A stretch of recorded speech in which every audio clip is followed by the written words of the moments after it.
in my previous career, when I was in commercial insurance, there was a roadmap. There was exactly what to do and Yeah. how to do it. And there were goals that I didn't create. And my job was to show up and do the things that were placed in front of me every day. And Right. that was so soul sucking. And I didn't realize how creative I was and how much I needed creativity in my life until I came to work for myself. And like my whole job when starting a business is to be innovative and create and create and create Yeah. literally everything from the ground up. And Mm-hmm. I was so fueled by it. It was so rewarding and exciting. Hi, I'm Cheryl Medeiros. And I'm Colleen Hungerford. And this is We're Doing This Right, right? A podcast for the whole woman, mind, body, soul, and business. It's humor infused, as real as it gets, inspiring, and you'll walk away with real usable tools for life and business. If you love what you're hearing, please share with a friend, subscribe so you'll never miss an episode, and rate and review whenever you listen. So find your earbuds, lace up your walking shoes, or cozy up with a beverage of your choice. It's time to dig in. Illumination. You just said innovation in a way that reminds me of the beginning of the Minion movie. I just saw the funniest reel, and she was, I wonder if people have seen this because it's a viral reel, and it's this young woman eating like pasta with coffee stirs. She's like, I don't have a fork, no problem. And then she's like, innovation. And she says it actually kind of like in a Jamaican accent. It's really funny. So anyway, hi how guys. Are you? What's happening? Welcome back. Well, I'm going to just pan my camera for those of you on YouTube. Please meet Sirloin. Oh my God, I thought his name was Stewart. Oh, that thing? No. That thing is sirloin. Get it? Sirloin. Sirloin steak. Hilarious. But yes, we have another guest here today currently playing with a cord. We got a kitten, and I'm naming him Stewart, Stewie, but the kids have not all gotten on board yet. Don't worry, though. I'm their mom. I can manipulate the shit you out get of to this. pick all the names. Like, that's just how it goes. Stewie. Yes. I hope you guys will get to see him at some point. He's adorbs. So cute. How's it going now that we're like a couple weeks into school? How are we doing? Yeah. So I was thinking about that this morning because this is our third week. The first week they only do like 2 or 3 days, and then this is our third week. And drop-offs are the bane of my existence. It doesn't feel quite as bad as last year, but today I just took her we went to do backpack. She had a plan. She was going to go to the playground. She didn't need me to walk her. And then once we set the backpack down, the nerves kick up and she grabs on. And so I just walked her straight into the principal's office and handed her off, and she took her. So we have that backup plan as an option. Great. And then that way I can go and be with June in the TK yard because she's so little that she really does want mom there till the bell rings, and that feels warranted. Although I'm being told by other moms that like first graders are still having that same hard drop off. So maybe I'm just super easily triggered by her anxiety. This is really interesting that they let you stay. So when our kids started Montessori at 18 months, and this is not what we're talking about today, but kind of, because it does kind of lead into this. We were not allowed to stay because of the drop off drama. Right. And it wasn't like you're not allowed, but they were like, kind of like, it's in the best interest for everyone that you don't stay. Right. That you drop off. Well, is this like a bell ring situation, or like you just you come, you go? Because this is like we get there like 10 minutes before the bell. So there's like this 10-minute middle period where she could be out on the playground playing. And then they line up.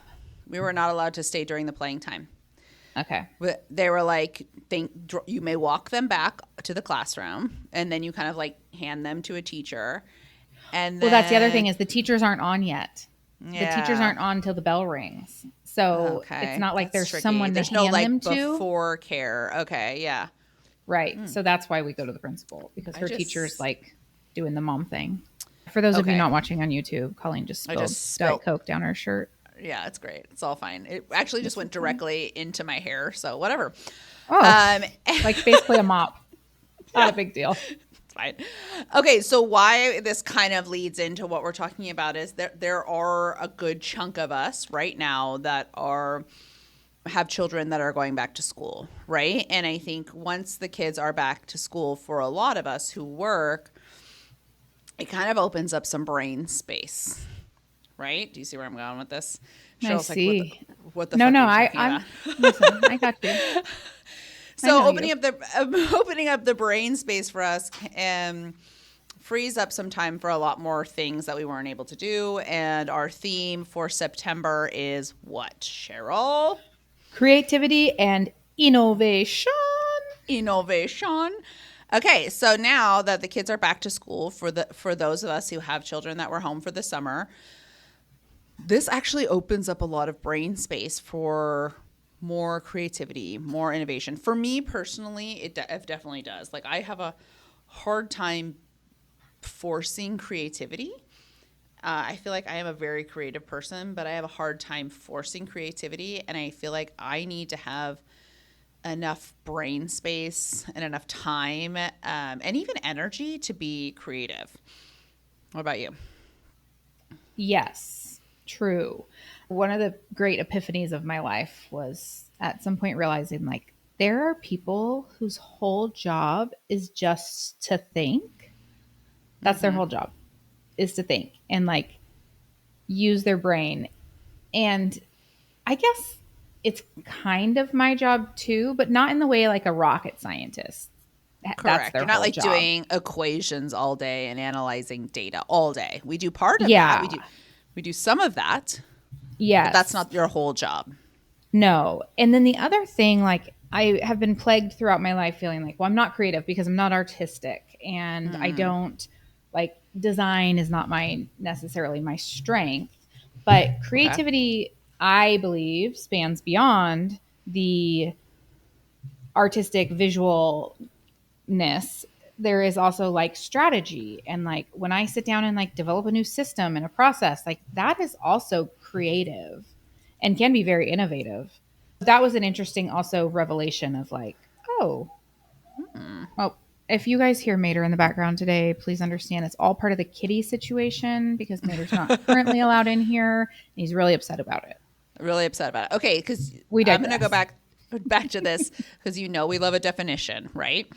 So when you're talking about this, there are these perceived ideas about creativity that it is like art, right? Like that we're painting something or we're designing something or whatever. So this, My Bestie Robot says, creativity is the ability to generate new and valuable ideas by combining imagination, knowledge, and original thinking. It's about producing something novel, whether it's a solution, product, piece of art, or a way of looking at the world. That also has meaning or usefulness.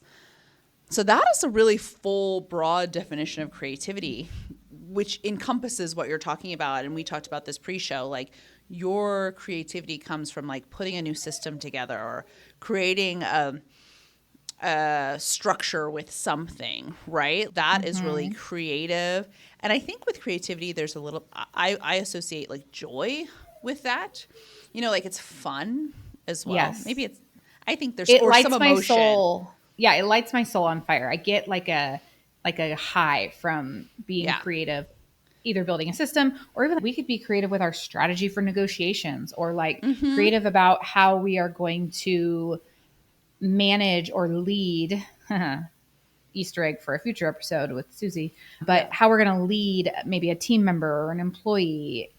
Like you can be creative about how you're going to approach those situations as well. So it really expands beyond what my knee-jerk thought was, which was the artistic. Like I'm not artistic. Yeah, like you're not like, you don't want to be the one designing the artwork for something, right? Listen, not only do I not want to be the one, nobody else wants me to be the one to do it.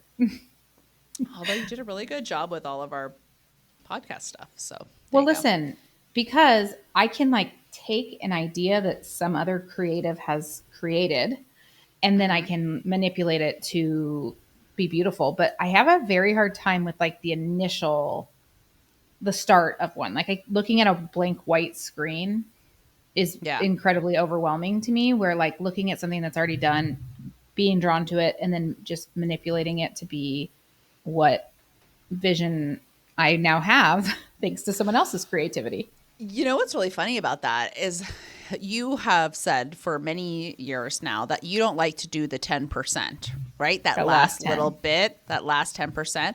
But it's almost like in this situation, you do the last 10%. Like you don't want to do that beginning 90 from the blank page to this. But isn't that interesting?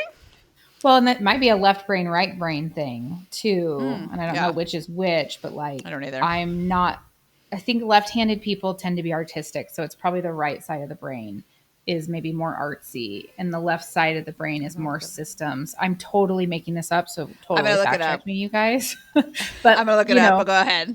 It could really be just that, my dominant side of my brain, I'm great with a blank slate and I can create that 90, but my not dominant, however you say that, recessive side of my brain, non-dominant, that left side or whatever, left, right, who God only knows, right, up, down, side to side, diagonal, doesn't matter. The other side of my brain, I need the 90 done, and then I can bring in the last 10.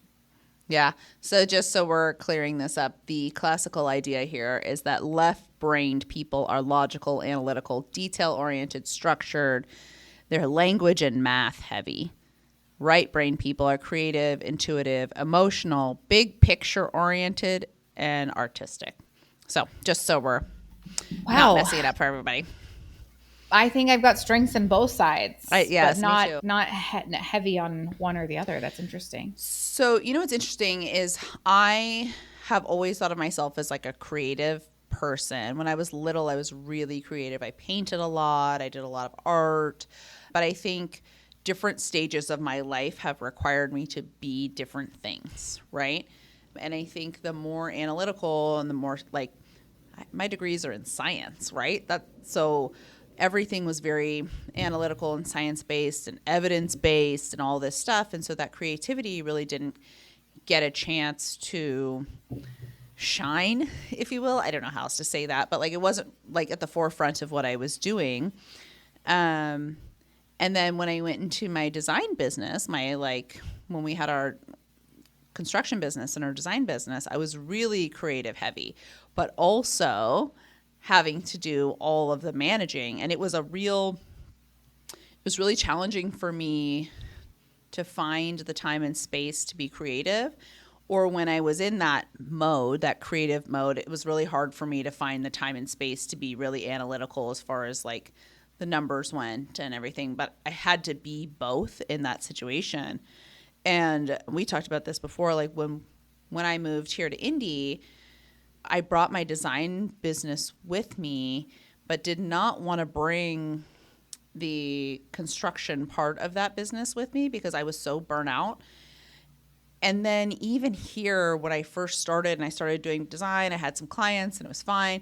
But I just, like, I couldn't. There's this comedian, anyway. I couldn't get it going. Anyway, there's this one stand-up routine where he talks about eating all these pancakes for breakfast and then feeling tired, and he's like, I can't get it going. And that's how I felt. Like I just couldn't get the creativeness. Like I just was blocked creatively, and I was like, I can't design another farmhouse kitchen or I'm going to puke, and so when I went into real estate, it from the start ended up being a little bit more numbers based, sales, stuff like that. But what I find now is my creativity comes from big picture planning. That just like makes me so happy. Like big vision planning, big even events planning, things like that. Like I don't want to be the one like doing the paper mache, if that's ever an option. I have no interest for that. But I love coming up with ideas and concepts, and that's very creative. That's like my creative outlet, similar to you, like putting together like a really cool system. And I think it's interesting to think about how these different types of creativity work their ways into your life. Yes. So I was thinking about being your soul twin earlier. In my previous career, when I was in commercial insurance, there was a roadmap. There was exactly what to do and how to do it. And there were goals that I didn't create. And my job was to show up and do the things that were placed in front of me every day. And that was so soul sucking. And I didn't realize how creative I was and how much I needed creativity in my life until I came to work for myself. And like my whole job when starting a business is to be innovative and create and create and create literally everything from the ground up. And I was so fueled by it. It was so rewarding and exciting. And I didn't realize that I was creative and missing that for 12 years while I did this other thing. Yeah. And when you don't think of it as creativity, you could very easily just say like, I'm not a creative person, or that's not just like, it's not where my skills are. But to your point where you're saying like you're create all the time, like that is like, they're the same root derivative of the same word, right? Like that's all the same thing. We've talked a lot about rest too, remember? And this all ties in. It sounds like very chaotic, the conversation, but when we have a vision, you guys. It's creative. Our vision's creative. Just roll with it. When we were talking to Dee about rest, one of the things that really made me think about her is, in order for me to be super creative, I have to have some sort of like mental rest, right? And for me, that's not necessarily sleep. It's not sleep, right? But it is some kind of, driving in the car mental rest where I'm just like zoning out thinking, or taking the shower, or getting the massage, or not the Cheryl type of massage where you're answering like 47 emails while getting the massage, or, like playing tennis or whatever it is, like some kind of mental rest, like an ability to kind of give your mind space and time to like be creative, I think is so important, especially for, entrepreneurs, high achieving women, executive women whose brains are like going nonstop 100 miles, 150 miles an hour all day long, from the moment that they wake up to the moment that they go to bed, and probably during their sleep as well. Well, and for those women, we have the thing that we're working on that we're thinking about. And then we're also thinking about the kids and the dinner and the soccer practice, and are my AirPods charged? Is this, like, how are we doing this? Who's babysitting next week so I can go to this? And that's kind of what you started with the kids going back to school. Is it freeing up space in your brain, knowing that from this hour to this hour, you really don't have to worry about the kids. They're there. Yeah. And finding a way to compartmentalize and put all the other things aside and have the clarity of your brain to spend time in that creative mode. Because when you're doing 17 things at once, how the hell can we expect our brain to have space to be creative? We can't. Like we're just doing the tasks at that point. But there is certainly some work, especially as an entrepreneur, as a leader, where you do have to be creative. And so we need to give ourselves the gift of a clear brain. And I think this really speaks to Susie's systems, where like Susie coaches heavily to put the things down on the list, get them out of your brain, to free up the space inside of here so that you can then be creative. Right. And time blocking, which I don't love, but I do it my own way. But I think there is this idea of like, can you carve out time for rest that's not sleep? Can you carve out time? I have a hard time, like I said, being creative on demand. So it would be really challenging for me to be like, from 2 o'clock to 3 o'clock, you have creative time. Like that would feel like a lot of pressure for me, right? Like, and now the alarm's going off. Stop being creative. But I think it's this idea of figuring out a way for yourself that your brain is not overloaded, your mind is not overloaded all the time. I am right now working with an amazing woman named Sarah Harker, who is a business development and marketing consultant, and she's helping me with a lot of stuff, and she also is helping me with a VA. And she was like, you need to brain dump everything that your VA is going to do And she's like, and here's a couple ways that you can do it because not everybody is the same. She's like, you can write it all down, or if it's easier, you can just verbally dump it to somebody, right? Like she can meet with me and verbally dump it. What I did is, because I love my bestie, I voice noted ChatGPT. And I said, here are all the things that I need help with or that I'm doing that somebody, she said, write down all the things that you do that somebody else could do. Right? And so then I was like, I need somebody to check my emails. I need somebody to like do this or make this or do the blah, blah, blah, blah, whatever it was. Like it was like a whole list of all these different things. And to be able to hand that stuff over to somebody else, like I literally cannot wait. Like I just cannot wait to not, she was like, you should not have all of these things in your brain at all times. And she said to me, she was like, Colleen, I'm actually so impressed that you are as successful as you are with all these things that you just keep in your brain and nobody else is helping you with this. And I think that's most of our listenership, right? That's most of the women that listen to our show is like, and I know that not all of us are moms, but some of us are like human moms. Some of us are moms to dogs. Some of us are moms to cats. Some of us, I don't know, maybe birds. Horses. I'm not sure. Horses. Goats, sheep. But, should we start naming animals on my farm? Just literally any animal. But it's like the constant thinking of okay, so now I need to call the vet and I need to make sure I have this going on or I got that going on. And it's just it's hard to do all that, man.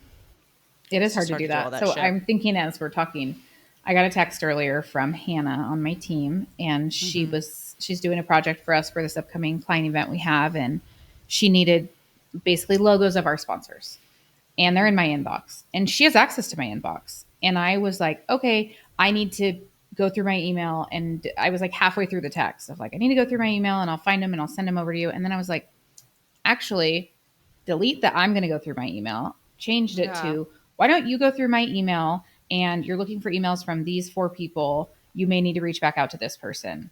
Go. What? It was so easy. Wow. You're being and really she's going to handle it. Really innovative there also. Yeah. Thank you. Thank you so much. But it is interesting, and it is hard to do the handoff for those things.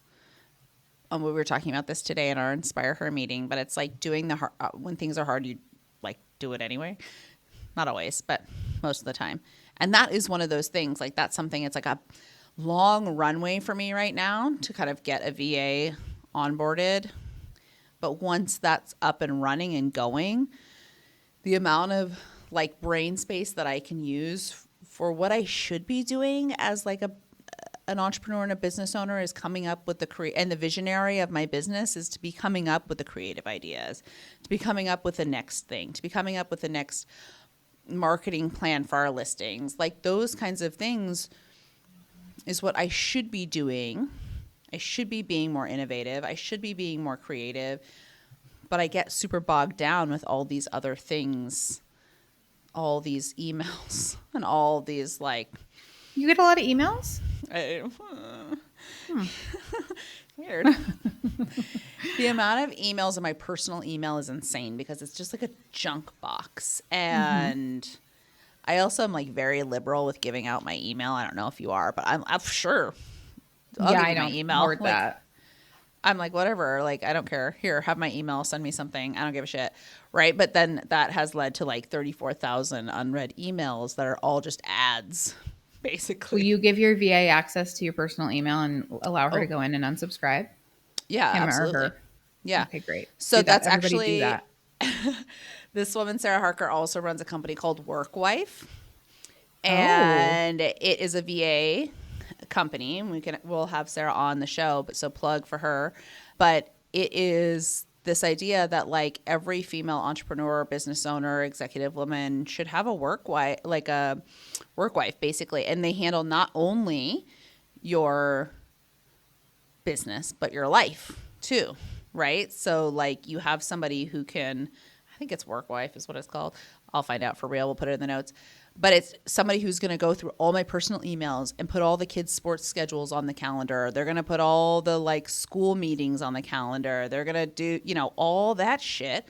Like it's buried in the 47 emails I get from the Gap about sales that are happening, you know, because we all need support in that way. And I can't wait for it. I can't wait for it to be. Okay, well, this is reminding me of one of the things I've done recently that was very creative, in my opinion.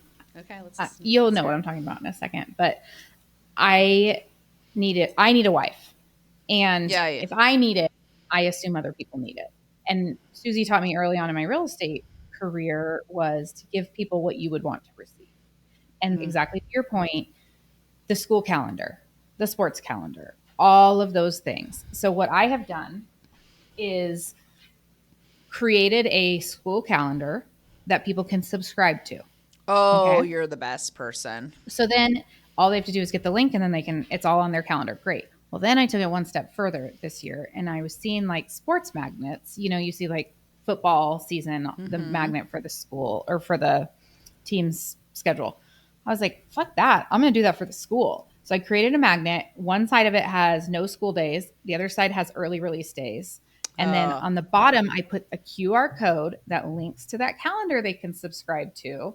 Then bottom left, it says like brought to you by your local realtor parenting alongside of you with my name and stuff. And I ordered 100 of them. And I am the coolest person at school drop off right now with people wanting these magnets from me. Yes. And, you know, I just hand them out and I'm like, here, and just scan that QR code and all the dates you can subscribe and all the dates will just be on your calendar. And people are like, oh my God, thank you. People from other schools that I posted it on Instagram, people from other schools are like, how can we get you in our district? You know, because do it for my school. Literally, we're going to have to go, like we all are going to have to go on here and add all these dates. Yeah. Because we need to know when our kids are there or not, or whatever it is, the sports season, whatever it might be. So why in the world is everybody individually doing it when somebody could just very easily use technology and just do it? I don't know. And I think that's a genius idea because very creative and innovative, wouldn't you say? That's so innovative, to be honest. And like, here's the other thing is that I think there is probably a misconception that it has to be something like genius level that, you know what I mean? Like, this is so smart that you did this, but also one of those things that's like literally anybody could do it. Literally obvious also too, right? Right. But you were smart enough, innovate, or had the need or had the desire or had the creativity or the innovation or whatever it is you want to say to do it, right? And not everybody and can the space do that. to do it, right? The mental capacity to handle it. And I will be honest, it took me all of summer. Not in like it wasn't a time consuming lift. It was okay, do I think I have all the dates right? Okay, now I have to go back and check the dates. Like it does take time, energy, effort to get it done, but and so I just gave myself a lot of space and time to be able to do that, and then also sent it to someone else to help me check the dates just to make sure, because that's that last 10% again where I'm like, ooh, I just don't want to spend the brain power this last 10% is going to take me. I already did all this other 90. Yeah, you did the 90, but that's I'm tired now. Innovative about you is that you also know that is where you want assistance. I don't even want to say like where you need help because you could do it. Right. But that's where you want assistance. That's where you want the additional backup. And I think that you're really good at setting up systems that create a backup for you. Mm-hmm. You're very innovative, if you will, in that. Well, definitely around systems. I just see like the need, and then the other thing, and I say this across all things, like if I have the need, I'm sure other people have the need. It's the same thing I say about like, it's why I'm an oversharer when it comes to my health, our journey with Emmy, whatever hardship I might be going to. Again, I'm not the only person that's going to be going through this. So sharing it is a service that I can do for people in all things. I'm not an undersharer by any means. And it's really interesting because I think there are some people in my life who are close to me, not family or anything, that are like, maybe you should not say so much, or maybe you should not share so much. Or there's this idea, like, if you share too much, then somebody will like have bad intentions towards you, or it could be bad luck or something like that. But I think, to your point, the more we can talk about those things, and if that can be helpful to somebody else or real to somebody else, I think that's super important. And also, I think it's a service we owe, especially with a platform. Even if we got creative and created a platform, we're doing this right. Oh my God, yes, we did. Also, like, we non-shameless plug, because it's our own show and we could do whatever the hell we want. But like, listen, the Inspire Her stuff is going to be really rad, you guys. Talk about innovation and creativity. We are working on building something, and we're also working on getting some help to build something that's going to be really, really great. So for those of you who are still on the wait list, like, things are happening. Hang in there. Hang in there. Okay, just hang in there coming. with us. If you're not on the wait list yet and you want to get on the wait list, we can put a link in the show notes, right, Cheryl, for our wait list for Inspire Her. Because that was kind of born out of necessity and out of, creativity and the need for community amongst women who are in the same ambitious. None of us are in the same phase of life, really. Because, while there's similarities, like, everybody's life is different. But I think to be able to have and create a space for women where they can share and be heard and learn. That are all trying to grow. Like, I think that's the really common thread in the group is it's the women that they want to grow, and they are high achievers and ambitious. And it's that thing where we are the sum of the 6 people we spend the most time with, or like, you never want to be the smartest person in the room. Right. Because how are you going to grow in those situations? And I think so many of these women that have felt seen and like the calling to join us have been the women who probably are a little bit above the caliber of the people they're surrounded with. And they just need another place to go to share and to learn. And like, I hate nothing more than being on some kind of like mastermind or networking call, and I don't want to be the only person sharing on there. I want to be able to learn from someone else too. And that's been the real beauty of Inspire Her and CMC, is having like people that are better than me at things. Not to say like I'm so great. I'm not, but I am just a high achiever. I work quickly. I spend the time and effort growing. And then you get to a place where you kind of outgrow your immediate circle, and you just need some fresh ideas and some smart peeps. Yeah, and it's an interesting. We've been having this conversation in one of our groups about, should we only have experienced people, or should we only have this? But one of the things and one of the foundations of our original group, CMC, was that people from every experience level still bring value, and people from every, I don't like to say walk of life, but you know what I mean, bring value. And you can learn from every single one of those people, right? Like, Cheryl and I were very young, new in our business when we met and when we were in this group together. And the amount of growth that we've had in the last 3 years because of this group and because of the people has been phenomenal. But that doesn't mean that we didn't also contribute and people didn't learn and grow from us, right? And I think that that's really important when we have these groups. So I guess to anybody who's listening who might think that they're not ready to join, or they're not qualified, or they're not like experienced enough or high achieving enough. First of all, that's like, don't think that about yourself. Don't think that you don't belong in that situation. You know what I mean? Because I think everybody has value, everybody has something to bring, and everybody has something that we can all learn from. In our meeting today, there was so much value from so many different women from so many different parts of their career and their lives, right? Right. Well, and we said it in that meeting, like, we are all the expert in something.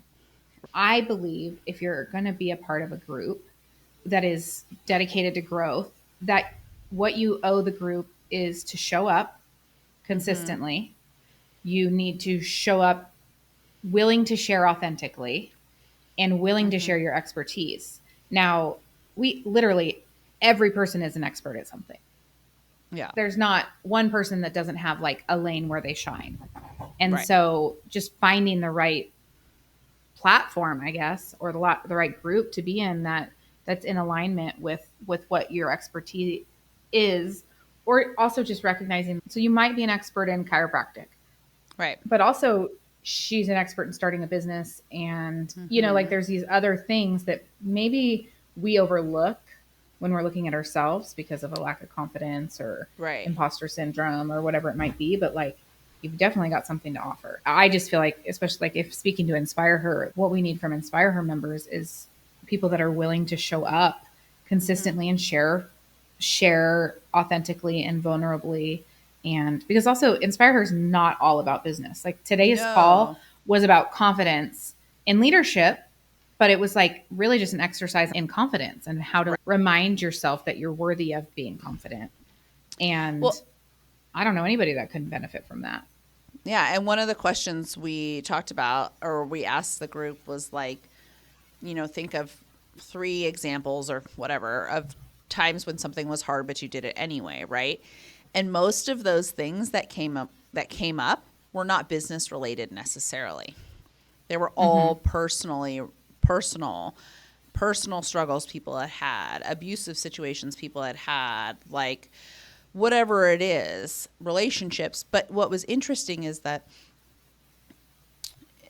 everybody could relate in some way. And by sharing and being vulnerable, it kind of opens the door for other people to ask questions like, oh, I'm going through something you went through already. How did you go through that and also run your business, right? Because we know that there's no separation of church and state when it comes to business and life, especially for entrepreneurs, especially for women. I think more so for women, right? Because we carry everything. And that is really important too, is understanding that while you might not have this business acumen or something like that, which you probably do, there might be something that you've overcome in your life that would be so helpful for somebody else as well. So join InspireHER. Yeah, we're getting everything going. Get on the wait list. Coming soon. It's not shameless. Could even be here by the time this episode airs. It could potentially. Be, yeah. I'm really excited. It's going to be so fab. And I just think we know there's so much more fun stuff coming in the future. And I really hope you guys will be a part of that and join us. Thank you for your creativity and your innovation. You're amazing. I'm here for it. We're doing it. I had 12 years to catch up on. So now I'm just like in hyperdrive with my creativity and innovation. I love it. Okay. Well, keep doing it right. Keep being creative. Oh, here's the other thing. Maybe our listeners can help us. We need a cute name for our listeners, like a cute name for should we audience. tell them what I like? InspireHER. InspireHER. It just makes me think of cows every time. I know. The herd. I mean, I only like it because it's so funny, but I don't think it's right. I just think it's funny. Okay, so is it going to be like InspireHER, or is it going to be like Doing It Writers? That also feels lame. Is it going to be? So you guys we would love your some creative suggestions juices flowing, and we comment on this post. We want a name for our listening group because we're a cool club. So let us know. We'll throw it up on Instagram too. Okay. All right. Okay. Keep doing it right, friends. Talk to you soon. Okay. Bye-bye. Bye. That's a wrap. Thank you for joining us on this journey of laughter, life, and growth. And remember, you're not alone on this path to success. We're right here with you every step of the way. Please remember to hit that subscribe button so you never miss an episode. And if you found value in today's conversation, we'd be thrilled if you would leave us a review on your favorite platform. Your feedback means the world to us. And don't forget to share this podcast with your friends, family, and anyone who could use a good laugh and some practical insight into navigating the challenges and triumphs of our minds, body, soul, and business. Remember, we're doing this right.